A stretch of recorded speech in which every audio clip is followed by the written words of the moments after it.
Maha Kuasa,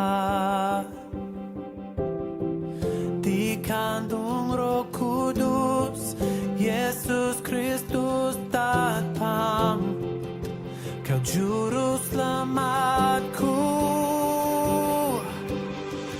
Ku percaya Allah Bapa, ku percaya Sang Putra, ku percaya Roh Kudus-Mu, Kau Allah Tritunggal. Ku percaya kebangkitan ada dalam kita, ku percaya dalam nama Yesus.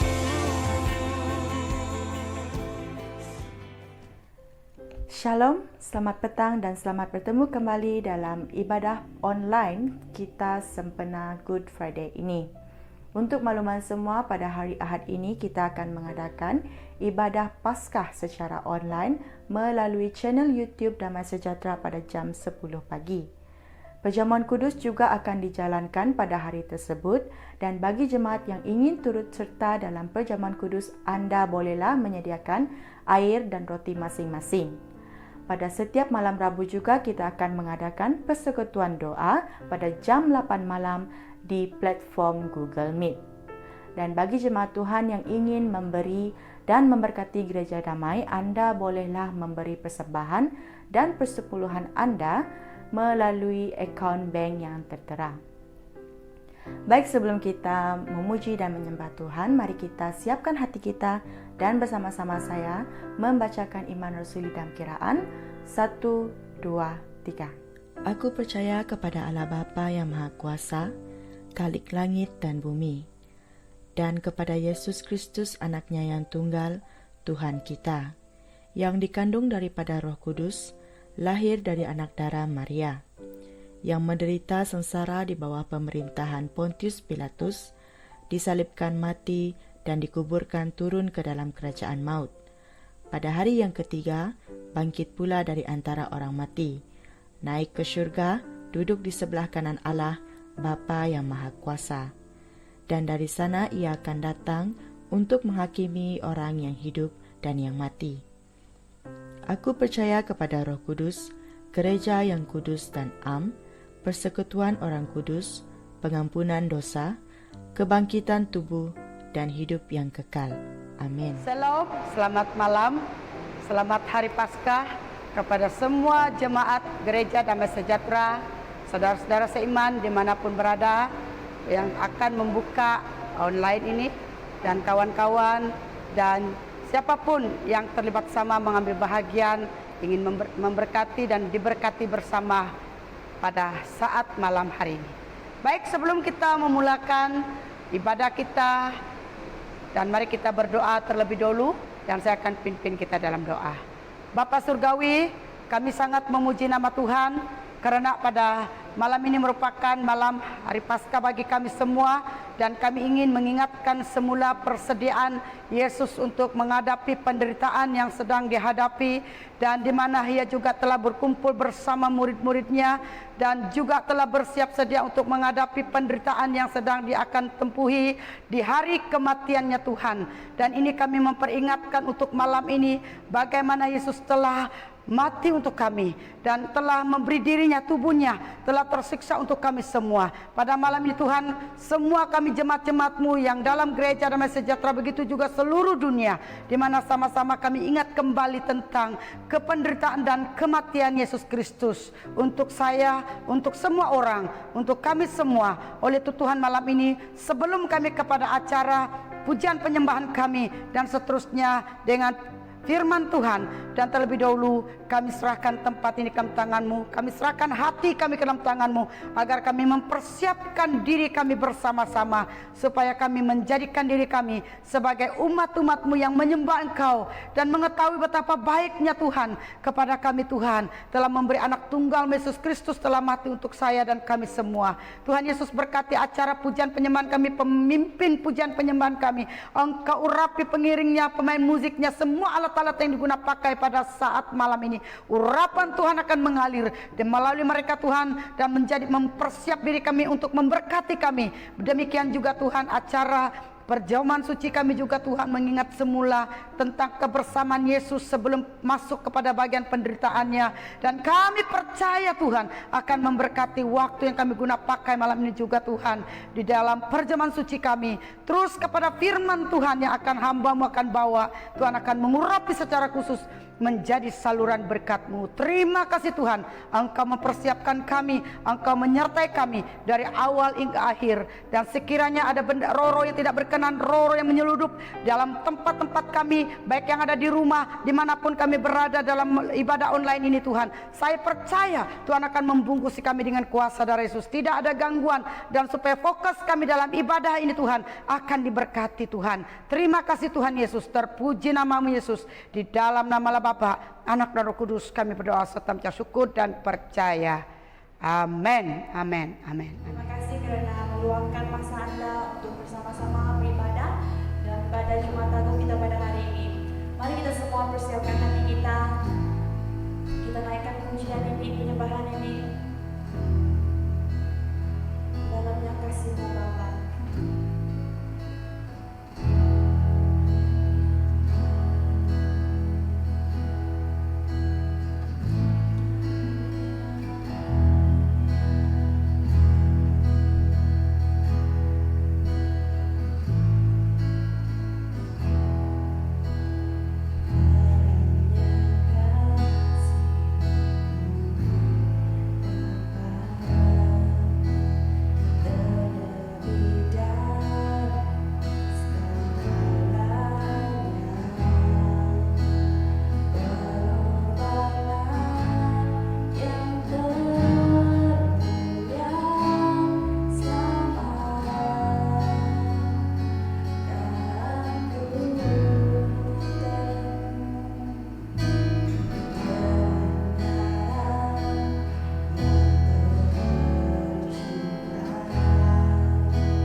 bersama-sama dengan kita di dalam ibadah Paskah untuk tahun ini. Dan sebelum kita meneruskan ibadah kita berdoa. Saya pimpin kita di dalam doa. Tuhan Bapa Surgawi, kami datang kepadamu dengan bersyukur atas kebaikan-Mu Tuhan telah menyertai, telah memimpin kami sehingga pada malam hari ini kami ada sebagaimana adanya dan oleh karena kasih karunia dan anugerah-Mu Tuhan.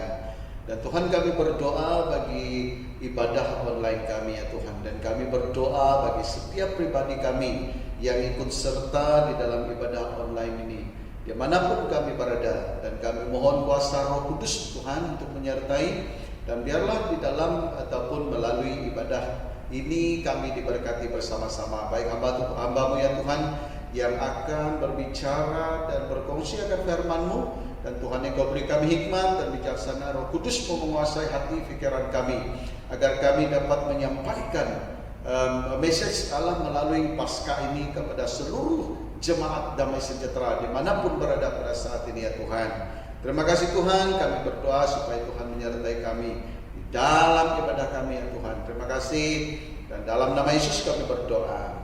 Amin.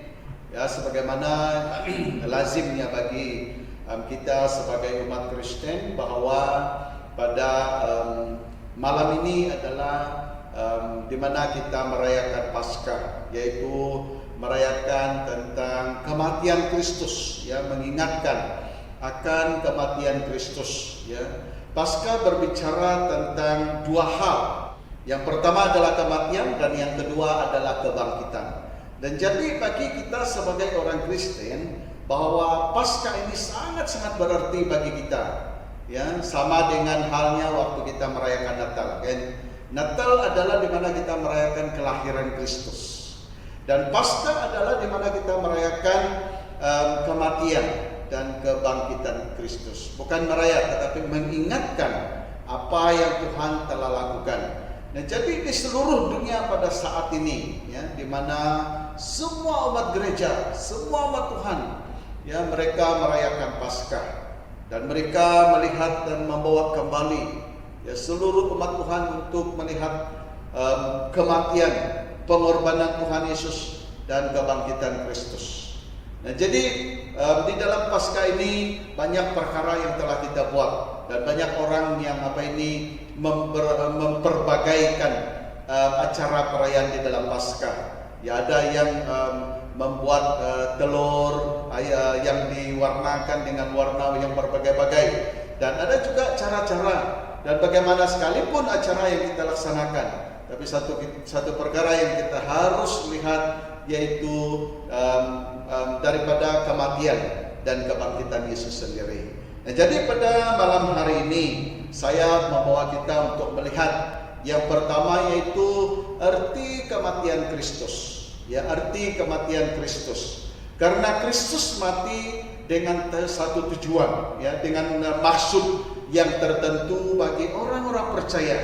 Dan itulah makanya seluruh dunia merayakan ataupun seluruh dunia mengadakan ibadah Paskah ataupun yang dinamakan Easter untuk memperingati apa yang Tuhan telah lakukan pada beribu tahun yang telah lalu. Dan jadi pada malam hari ini sesuai dengan Paskah ini saya bawa kita dengan tema yang berbunyi arti kematian Kristus. Ya, arti kematian Kristus. Kematian Kristus berbicara dengan pengorbanan Kristus, ya, pengorbanan Kristus. Dan kematian Kristus ini tidak sama dengan kematian manusia biasa. Dan kalau kita lihat kematian manusia biasa, ya, dia mati tidak ada arti yang sedalamnya untuk orang-orang lain. Tetapi Yesus mati bukan oleh karena dia berdosa, oleh karena dia harus menanggung kematian itu secara pribadi seperti kita, tetapi Yesus mati adalah dengan tujuan, yaitu untuk manusia. Dan ini bedanya kematian Kristus dengan kematian manusia biasa. Ya, manusia biasa mati, kata pepatah itu, meninggalkan nama. Ya, meninggalkan nama. Tetapi Yesus mati dengan satu tujuan, yaitu untuk kita. supaya kita manusia ini akan mengalami pemulihan dan akan menikmati berkat-berkat Tuhan yang Tuhan telah sediakan. Ya, jadi ada beberapa perkara yang penting kita lihat daripada tujuan ataupun maksud kematian Kristus. Yang pertama yaitu Yesus mati untuk menebus. Ya, Yesus mati untuk menebus manusia daripada dosa. Kematian Kristus menebus dosa manusia. Karena kita ini adalah manusia yang berdosa. Ya, kita ini adalah manusia yang berdosa. Dan jadi Yesus mati untuk kita, supaya menebus kita ini daripada dosa kita. Supaya kata firman Tuhan, kita yang harus binasa tidak akan binasa. Sebenarnya kita ini menanggung penderitaan. Ya, kita harus binasa oleh karena dosa kita. Tetapi Yesus telah mati untuk kita supaya menanggung dosa kita. Ya, kematian Kristus adalah menebus dosa kita, dan supaya kita ini yang berdosa tidak akan dihukum setimpal dengan dosa kita. Ya, tidak akan menerima hukuman karena Kristus telah menanggung dosa kita itu. Dan itulah makanya Kristus mati. Ya, itulah maksudnya Kristus mati di kayu salib. Dan yang pertama itu adalah untuk menebus kita. Ya, supaya kita manusia yang berdosa, yang harus dihukum, yang harus menanggung penderitaan, diselamatkan oleh Tuhan. Istilah ditebus berasal dari kata Yunani lutro, yang berarti bebaskan dengan membayar. Ya, pembebasan yang dengan membayar. Kita harus membayar untuk penebusan itu. Ya, kita harus membayar supaya kita ditebus daripada dosa. Contoh, seorang budak yang mampu membeli surat pembebasan. Nah, apabila kita membeli surat pembebasan itu, maka kita akan ditebus. Orang Yahudi dan orang Yunani pada zaman dahulu, mereka dapat Mereka dapat menebus tak kala mereka itu menjadi budak. Ya, apabila mereka menjadi budak, mereka dapat menebus keadaan mereka yang di dalam kebudakan itu dengan bekerja kepada orang yang mengambil mereka menjadi hamba. Dan kalau saya juga terpikir bagaimana keadaan ataupun kehidupan orang-orang dulu. Ya, orang-orang Lun Bawang dulu pun ada juga mereka ambil orang yang menjadi hamba. Dan hamba itu harus bekerja kepada mereka dengan upah yang setimpal dengan pekerjaan mereka. Dan orang itu dipanggil hamba. Kalau kita dipanggil hamba, berarti kita harus taat setia kepada Tuhan kita. Sampai pada satu masa yang kita dibebaskan. Seperti orang Yahudi, mereka harus menjadi budak selama, kalau tidak salah mungkin selama dalam 7 tahun ataupun puluhan tahun. Dan sesudah itu mereka dibebaskan. Dan apabila mereka dibebaskan, mereka boleh pergi. Ya, boleh pergi dan bebas, tidak menjadi hamba lagi. Jika mereka mau menjadi hamba lagi, dan mereka boleh minta kepada Tuhan mereka, dan mereka juga melalui satu proses. Nah, jadi Yesus di sini adalah menjadi penebus kepada kita. Karena kehidupan kita sebagai orang atau sebagai manusia ini telah hidup di dalam dosa sejak Adam dan Hawa. Dan Yesus telah datang ke dunia ini, dan Yesus telah mati menanggung segala penderitaan kita. Dan itulah tujuan, itulah makna penderitaan Yesus, yaitu Dia telah menebus kita. Ya, Dia telah menebus kita. Dan supaya kita yang berdosa ini telah dibebas daripada penghukuman dosa. Ya, firman Tuhan katakan bahwa kita ini hidup di bawah hukum dosa, dan tidak seorang pun yang dapat melepaskan diri kecuali kita melalui Yesus Kristus. Jadi Yesus Kristus mati di kayu salib supaya menebuskan kita, supaya menebus kita daripada dosa. Dan yang seterusnya, jika kita dimerdekakan, itu karena anugerah Tuhan. Itu karena Kristus yang telah membayar dosa kita. Bukan oleh karena kita baik, bukan oleh karena pribadi kita, Tetapi jika kita dimerdekakan, itu karena anugerah Tuhan, saudara. Yaitu adalah oleh karena anugerah Tuhan. Karena Kristus telah menanggung penderitaan untuk saya dan saudara. Dan sehingga kita dimerdekakan. Jika kita merdeka pada hari ini, jika kita bebas pada hari ini, bukan oleh karena kita ya saudara, bukan oleh karena kita baik, ya bukan oleh karena kita kaya, kita telah membeli dan telah membayar, tetapi oleh karena Kristus telah menanggung segala-galanya di kayu salib. Dan itulah makanya Yesus mati di kayu salib untuk menebus kita daripada dosa. Kenapa kita harus dimerdekakan oleh darah Yesus? Ya, mengapa kita harus dimerdekakan oleh darah Yesus? Di dalam Ibrani 9 ayat yang ke-22, dan hampir segala sesuatu disucikan menurut hukum Taurat dengan darah, dan tanpa penumpahan darah tidak ada pengampunan. Kita lihat ayat ini, tanpa penumpahan darah tidak ada pengampunan. Nah, jadi tidak ada seorang pun yang dapat membenarkan diri, tidak seorang pun yang dapat terlepas daripada hukum dosa kalau tidak melalui darah Kristus. Dan itulah makna, itulah pentingnya kematian Kristus bagi kita sebagai orang yang percaya, supaya kita yang berdosa ini diampuni oleh karena darah Yesus. Tidak ada seorang pun yang dapat bebas, lepas daripada hukuman dosa kalau tidak melalui Yesus Kristus. Dan juga karena Tuhan Yesus menebus kita bukan dengan barang yang fana atau emas ataupun perak, tetapi dengan darah Yesus sendiri Dia telah menebuskan kita. Bukan dengan harta kekayaan, bukan dengan kemewahan dunia, tetapi Yesus menebus kita dengan darahnya sendiri. Dia telah mati di kayu salib. Kalau kita lihat sebelum Yesus mati, dan kalau kita lihat perjalanan menuju kepada Golgota itu, di mana Yesus banyak menanggung penderitaan. Ya, bukan hanya menghadapi olokan, aniaya dan sebagainya, tetapi Dia sendiri menanggung dengan menumpahkan darahnya sendiri. Dia dipukul, dicambuk, bahkan digantung di kayu salib adalah oleh karena menanggung dosa kita, saudara. Dan bukan kita diselamatkan oleh karena harta kekayaan dunia ini, tetapi kita diselamatkan oleh Yesus Kristus. Sebanyak manapun harta yang ada pada kita, ya sebagaimanapun tingginya kedudukan kita, baik kita digelar raja sekalipun, tidak dapat menyelamatkan kita daripada hukum dosa, hanya melalui darah Yesus Kristus. Itulah makanya firman Tuhan katakan, Yohanes katakan bahwa Yesus telah mati untuk kita, supaya setiap orang yang percaya tidak binasa, tetapi beroleh hidup yang kekal. Mengapa, saudara? Apabila kita percaya kepada Tuhan, maka Tuhan yang telah mati di atas kayu salib itu telah menanggung segala penderitaan untuk kita.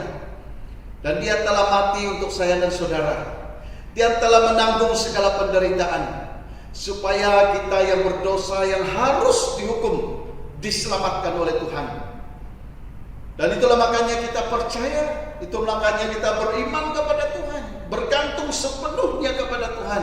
Karena keselamatan yang kita miliki pada hari ini, seperti mana Paulus katakan, kehidupan yang aku hidup sekarang ini, kata Paulus, bukanlah oleh karena dia, tetapi oleh karena Tuhan yang telah mengubah hidupnya. Dan begitulah pengorbanan Kristus, kematian Kristus membawa makna yang sangat berarti bagi kita, saudara, bahwa Dia telah menanggung dosa kita. Kita ditebus dari cara hidup kita yang sia-sia. Ya, hidup manusia ini penuh dengan kesia-siaan. Banyak perkara yang sia-sia yang telah kita lakukan, dan Tuhan telah menebus kita daripada cara hidup yang sia-sia. Kalau kita lihat kehidupan kita sebelum kita mengenal Tuhan dengan sungguh, kita hidup menurut kehendak kita sendiri. Kita lakukan apa yang kita katakan baik. Kita lakukan apa yang dikatakan menyenangkan hati kita.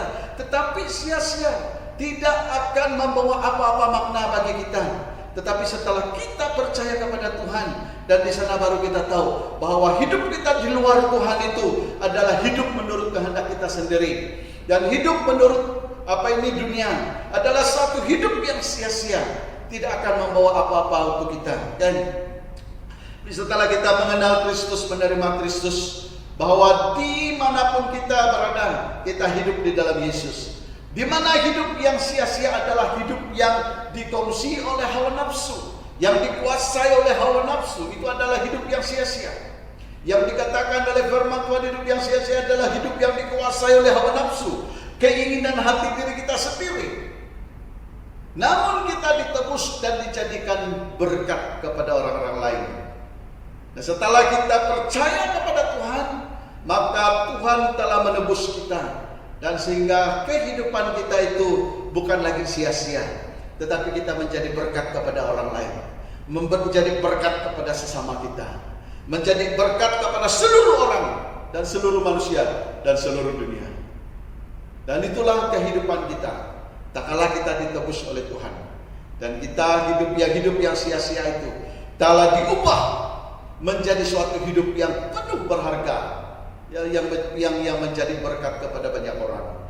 Dan yang kedua, mengganti hukum atas dosa manusia yang berdosa. Makna kematian Kristus di kayu salib adalah untuk mengganti hukuman atas dosa manusia yang berdosa. Seperti mana yang saya katakan tadi, bahwa kita ini adalah manusia yang berdosa, yang seharusnya dihukum oleh karena dosa kita. Tetapi Tuhan telah menggantikan. Ya, Dia telah menebus kita dan mengganti hukum atas dosa manusia yang berdosa, dan sehingga kita tidak dihukum oleh karena dosa kita, dan Tuhan telah menyelamatkan kita. Dan kalau kita lihat hidup kita yang sia-sia itu, dan setelah kita mengenal Tuhan, dan hidup kita yang sia-sia itu telah diubah oleh Tuhan, dan sehingga kita menjadi umat Tuhan yang hidup di dalam berkat Tuhan dan menjadi berkat kepada orang-orang yang di sekitar kita. Nah, mengganti hukum atas dosa manusia yang berdosa, itulah makna tujuan kematian Kristus. Di dalam 1 Petrus 3:18, sebab juga Kristus telah mati sekali untuk segala dosa kita, Ia yang benar untuk orang-orang yang tidak benar, supaya Ia membawa kita kepada Allah. Ia yang telah dibunuh di dalam keadaannya sebagai manusia, tetapi yang telah dibangkitkan menurut Roh. Dan kalau kita lihat apa yang dikatakan oleh firman Tuhan di sini, Ia yang benar, Yesus itu adalah yang benar untuk orang-orang yang tidak benar. Dia yang benar dan telah menanggung segala penderitaan kita dan telah membuat kita menjadi orang yang benar, supaya membawa kita kepada Allah, supaya kita yang telah terputus hubungan dengan Allah ini akan dibawa. Saudara, sewaktu kita hidup di dunia ini, Adam yang pertama, dan mereka hidup di dalam kemuliaan sebelum dosa. Tetapi setelah dosa merasuk ataupun setelah dosa masuk dan setelah dosa menguasai manusia, maka hubungan Allah dengan manusia itu telah terputus. Hubungan manusia dengan Allah itu telah terputus oleh karena dosa. Dan jadi Yesus telah menanggung segala-galanya supaya kita yang berdosa ini akan dipulihkan. Hubungan kita dengan Yesus sekali lagi akan dipulihkan oleh karena Kristus. Nah, supaya Ia bawa kita kepada Allah, Ia yang telah dibunuh di dalam keadaannya sebagai manusia, tetapi yang telah dibangkitkan menurut Roh. Saudara, Dia telah menanggung penderitaan kita. Dia telah melakukannya di Kalvari demi saya dan saudara. Untuk apa Yesus mati? Kalau Dia adalah orang yang berdosa, hanya sia-sia untuk kita. Tetapi Yesus yang tidak berdosa, Allah yang telah menanggung segala penderitaan kita, dan sehingga membenarkan kita sebagai orang yang berdosa ini telah dipulihkan oleh Allah. Dan itulah tujuan Yesus lahir. Nah, kematian Yesus menggantikan kita. Kita yang seharusnya dihukum tetapi dibenarkan oleh anugerah Tuhan. Seharusnya, sebenarnya kata firman Tuhan, kitalah yang menanggung dosa itu. Tetapi oleh karena kasih karunia dan anugerah Tuhan bagi kita, maka dia telah rela mati di salib demi saya dan saudara. Dia telah melepaskan beban itu daripada pundak saudara, dan dia mengangkat penderitaan itu di Kalvari. Dia telah membuat saudara dan telah membebas saudara daripada penghukuman dosa, daripada penderitaan yang kita lalui. Dan dia telah menanggung segala-galanya di Kalvari. Kematian Yesus menggantikan kita. Kita yang seharusnya dihukum, tetapi dibenarkan oleh Tuhan. Kita yang seharusnya dihukum, tetapi dibenarkan oleh Tuhan. Oleh karena kasih karunia dan anugerah Tuhan. Itulah makna penderitaan, itulah makna salib itu, itulah makna kematian Yesus bagi kita, adalah untuk menanggung segala penderitaan kita. Kematian Kristus di kayu salib menggantikan semua kelemahan tubuh kita, menyembuhkan penyakit kita, mengganti segala-gala penderitaan kita, dan memberi kepada kita sukacita dan damai sejahtera. Kita ada pada hari ini, kita di dalam keadaan sehat walafiat kata orang, adalah oleh karena Kristus telah menanggung penderitaan.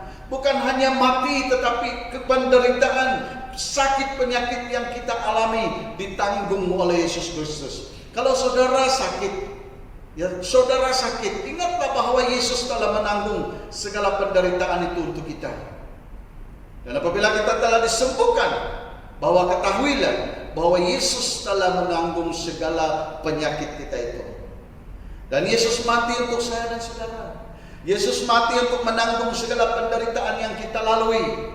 Seandainya Yesus tidak mati untuk kita saudara, niscaya kita akan menderita. Tetapi oleh karena Yesus telah menanggung segala-galanya, maka kita hidup sehat, maka kita hidup aman, kita hidup damai. Oleh karena Kristus telah menanggung segala penderitaan kita.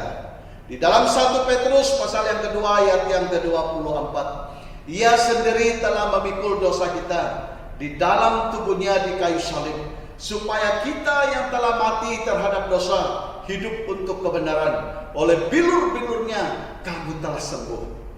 Dia telah menanggung segala penderitaan kita. Dia telah memikul dosa kita di dalam tubuhnya di kayu salib, supaya kita yang telah mati terhadap dosa hidup untuk kebenaran. Dia telah menanggung dosa kita saudara di kayu salib. Sebenarnya kita ini adalah orang yang berdosa, yang menderita, yang seharusnya dihukum, tetapi dia telah menanggung semuanya di kayu salib saudara. Yesus telah menanggung dosa kita. Kalau kita kembali kepada penderitaan Tuhan Yesus, apa yang telah dia lalui secara manusia biasa, sangat-sangat memberi kesan yang sangat-sangat negatif. Dan kalau kita lihat bahwa Yesus telah menanggung penderitaan, sakit penyakit adalah oleh karena dosa kita saudara. Dan sebenarnya Yesus tidak seharusnya menderita, karena dia adalah Allah. Ya, dia adalah Allah sendiri, tetapi dia rela menjadi manusia. Melalui inkarnasi Yesus Kristus, dia telah menanggung segala penderitaan. Dan dia menjadi manusia supaya dia dapat disalibkan. Dia menjadi manusia supaya menyatakan penderitaannya itu kepada kita, agar kita memahami penderitaan Yesus di kayu salib, agar kita memahami kesengsaraan Tuhan Yesus di dalam menanggung dosa kita. Dan kalau kita lihat apa yang Yesus telah lakukan, satu perkara yang luar biasa. Saya teringat satu cerita di mana ada dua adik-beradik. Mereka ini kembar seiras. Ya, tidak ada beda. Mereka ini sama, abang dan adik sama. Sampai pada satu ketika si adik telah kawin. Biasalah kan keadaan manusia ini, adik dia ada nakal sedikit. Si adik telah kawin. Dan apabila abang dia balik dan istri adik dia katakan bahwa itu adalah suami dia, padahal itu adalah ipar dia. Karena mereka ini adalah kembar seiras. Pada satu ketika adik dia telah membuat kesalahan dan akan berhadapan dengan hukuman mati. hukuman tembak. Dan pada satu ketika telah disampaikan berita ini kepada keluarga mereka. Semua orang sedih.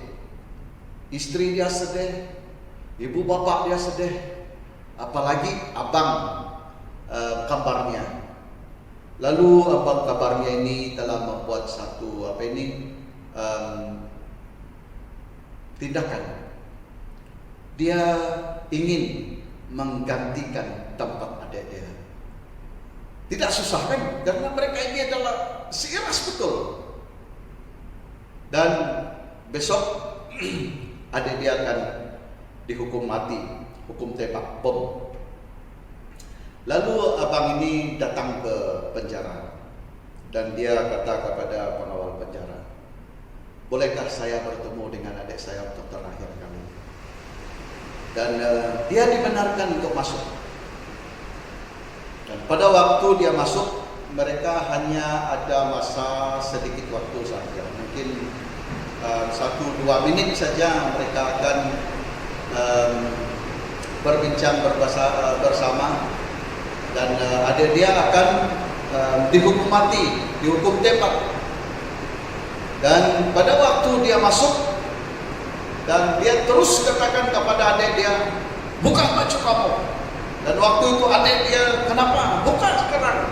Dan dia buka baju dia ganti dengan adik dia. Kamu pakai baju ini. Dia pakai baju adik dia. Dan baju penjara dia pakai. Dan adik dia pakai baju dia. Dan dia katakan kepada adik dia, keluar, kata dia. Adik dia tidak mau. Karena saya yang melakukan kesalahan, bukan kamu.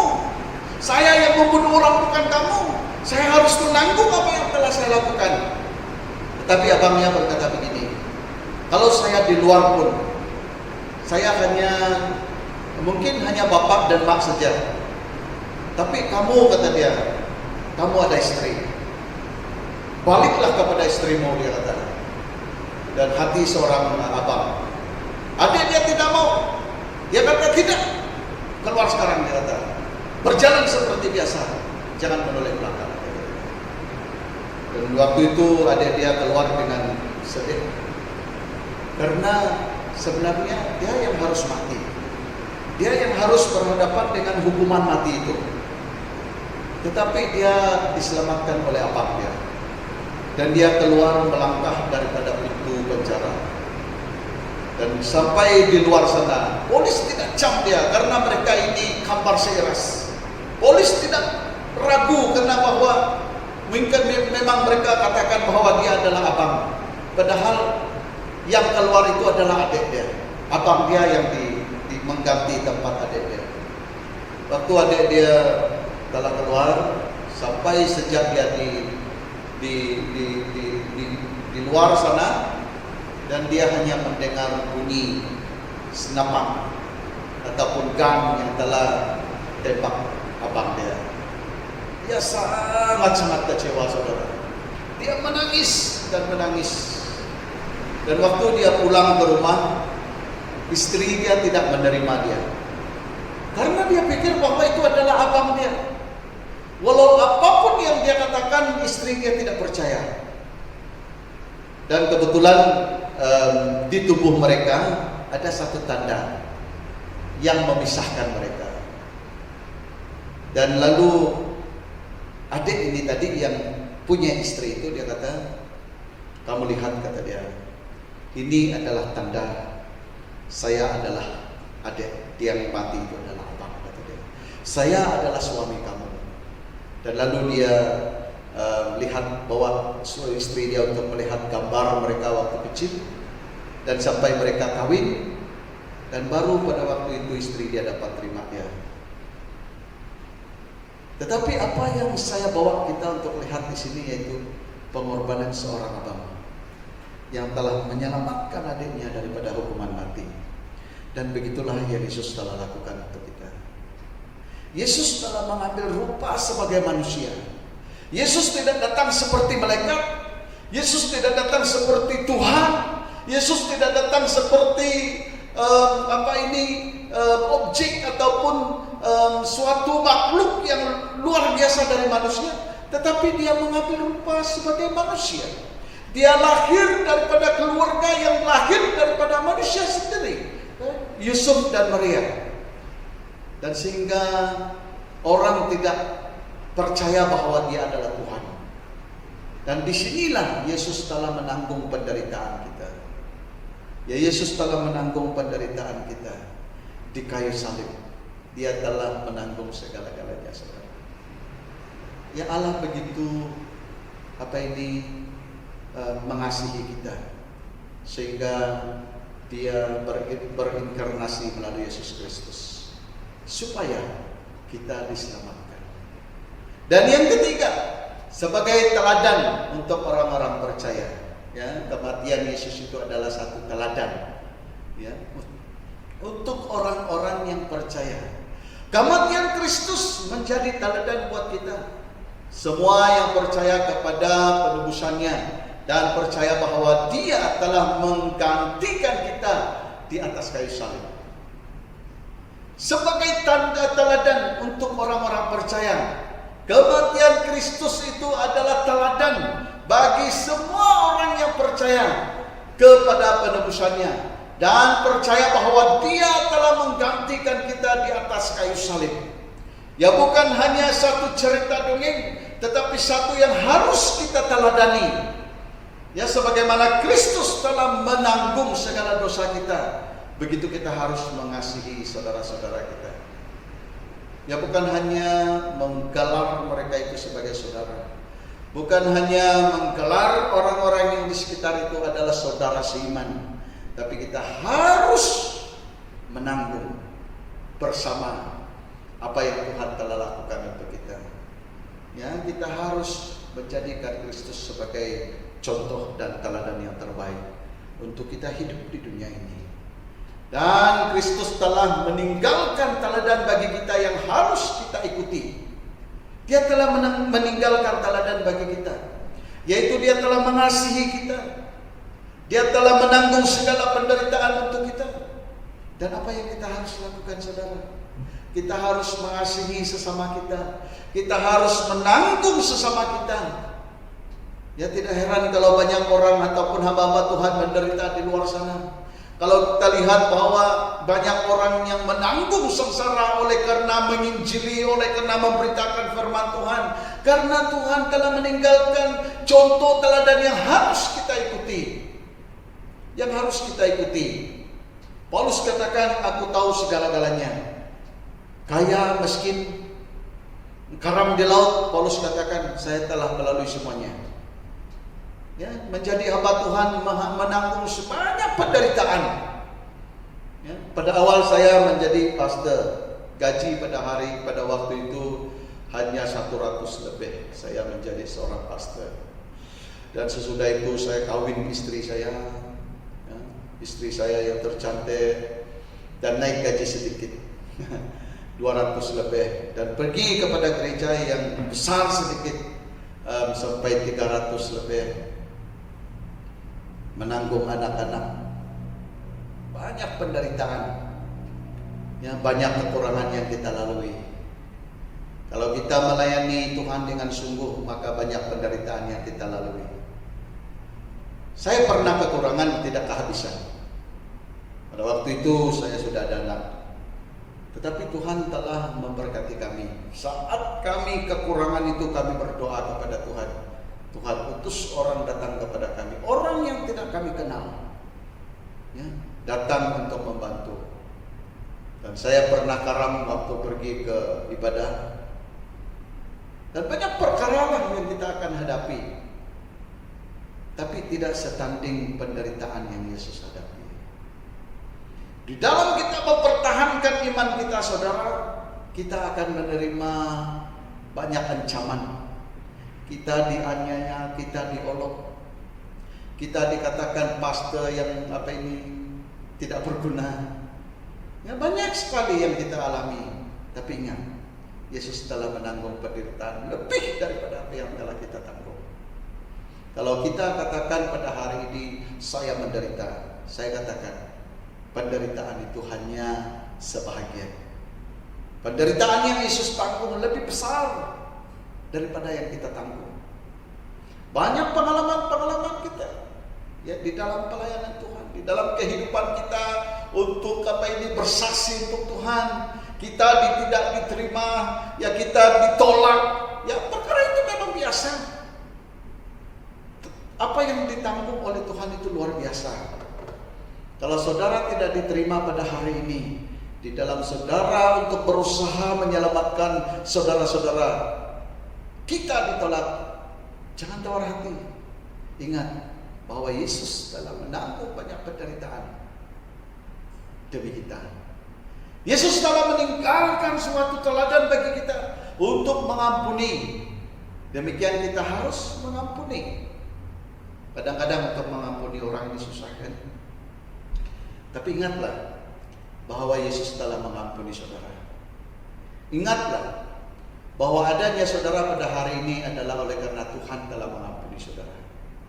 Ingatlah, seberat sebesar manapun ya, perkara yang terjadi di antara saudara dengan orang yang saudara benci, ingatlah bahwa Yesus telah menanggungnya terlebih dahulu. Bahkan lebih berat yang dengan apa yang ada pada kita pada hari ini. Oleh itu, arti kematian Yesus adalah menebus dosa manusia. Dia telah menebus dosa manusia. Kita diselamatkan pada hari ini bukan oleh karena saudara kuat. Kita diselamatkan pada hari ini bukan oleh karena saudara kaya, bukan oleh karena saudara baik, tetapi oleh karena kasih Kristus. Kematian Kristus di kayu salib. Arti kematian Yesus adalah memerdekakan kita dari perhambaan dosa. Kita dihambakan oleh dosa, ya, dan kita dikuasai oleh dosa, dan sehingga apa yang kita lakukan adalah dosa. Tetapi kita bersyukur kepada Tuhan, saudara, bahwa Yesus telah mati di kayu salib untuk memerdekakan kita, dan sehingga pada saat hari ini, kata Paulus, hidup yang kita hidupi pada hari ini adalah hidup di dalam Kristus Yesus. Ya, hidup yang kita ada pada hari ini adalah oleh karena Kristus. Dan sehingga kita menjadi orang yang baik. Baiknya saudara, kayanya saudara pada hari ini adalah oleh karena kasih Kristus. Jangan bangga dengan apa yang ada pada kamu. Bersyukurlah kepada Tuhan. Dan juga arti kematian Yesus adalah mengganti hukum atas dosa manusia. Dia telah menggantikan hukum yang seharusnya kita tanggung, dan dia telah menanggungnya di atas kayu salib.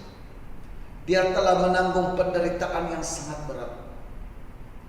Ya, jangan katakan dipaku tangan kamu, karena duri sikit pun sudah berteriak. Karena duri sikit pun sudah mau masuk hospital.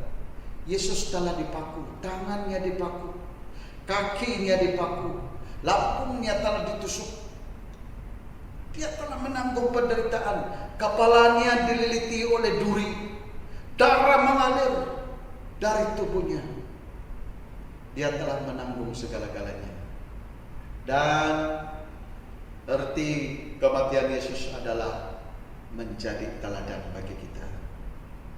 Dan oleh itu saudara, apapun yang kita hadapi di dunia ini, ingatlah bahwa Kristus telah melaluinya. Yesus telah meninggalkan teladan bagi kita, agar kita berhadapan ataupun bersiap berhadapan dengan penderitaan yang kita hadapi. Dan kita harus menanggung banyak penderitaan. Dan oleh itu saudara, saya percaya, dan biarlah melalui Paskah ini, ya, kematian Yesus di kayu salib akan memberi kepada kita pikiran yang baik terhadap apa yang Tuhan telah lakukan untuk kita. Dan marilah kita bersama-sama mengambil inisiatif daripada apa yang Tuhan telah lakukan kepada kita pada 2000 lebih tahun yang lalu. Dan marilah kita bersama-sama berusaha untuk melakukan yang terbaik untuk Tuhan melakukan yang terbaik untuk Tuhan.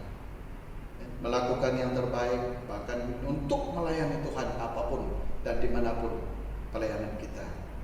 Dan saya percaya Tuhan akan memberkati kita semua. Oke, firman Tuhan yang saya sampaikan sampai di sini, dan untuk mengakhiri daripada firman Tuhan yang telah saya sampaikan, dan saya ingin bersama-sama dengan istri untuk menaikkan suatu pujian sesuai dengan Paskah, dan kita akan memuji Tuhan bersama dengan pujian ini. Oke, saya jemput istri saya bersama.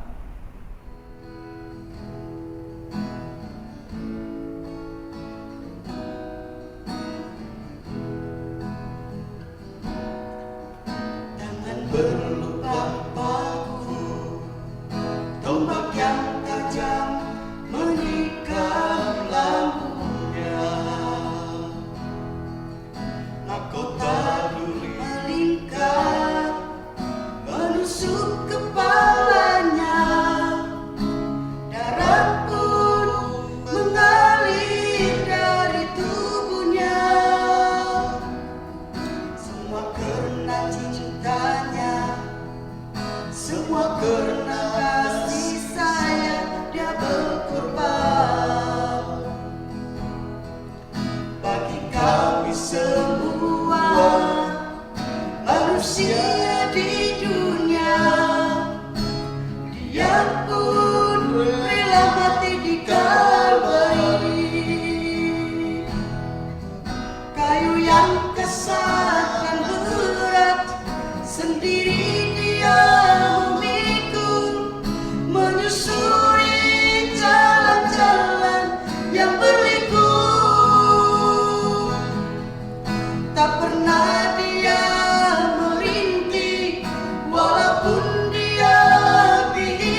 manusia.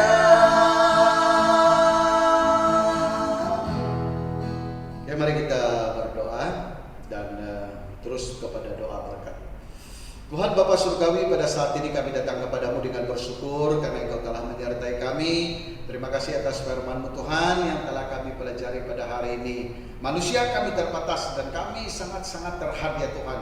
Tapi kami sangat yakin bahwa Roh Kudus yang Tuhan telah utus kepada setiap pribadi kami akan berbicara di dalam hati kami, akan membuat kami mengerti, mengetahui dan memahami akan kebenaran firman-Mu Tuhan.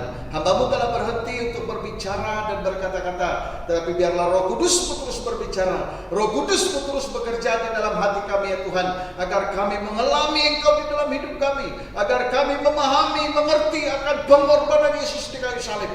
Tuhan, bekerjalah di dalam hati kami ya Tuhan. Lakukan ya Tuhan perkara yang besar di dalam kehidupan kami, agar pasca ini ya Tuhan akan meninggalkan sesuatu yang sangat besar dalam hidup kami, di mana Yesus telah mati untuk kami, dan di mana Yesus telah menanggung banyak penderitaan oleh karena kami. Tuhan, kami doakan supaya Tuhan bekerja di dalam kami dan memberkati setiap pribadi kami ya Tuhan. Dan Tuhan, pada saat ini saya berdoa untuk seluruh anggota gereja damai dimanapun pada saat ini ya Tuhan. Tuhan kiranya menyertai Engkau, menyinari Engkau dengan wajah-Nya. Tuhan akan memberi kepadamu sukacita, damai sejahtera. Tuhan akan melindungi, membungkusi Engkau dimanapun Engkau berada. Tuhan akan berkarya dan melalui Engkau Tuhan akan melakukan banyak perkara, dan Tuhan akan melakukan perkara yang ajaib dan besar. Tuhan akan menyembuh, Tuhan akan membangkitkan Engkau, dan Tuhan akan memberi kepadamu sukacita yang besar. Haleluya Tuhan, terima kasih Tuhan.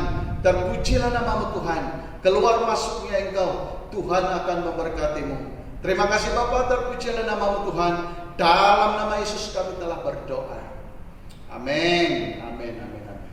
Demikianlah ibadah kita pada hari ini. Terima kasih kerana sudi menyertai kami dalam ibadah online pada hari ini.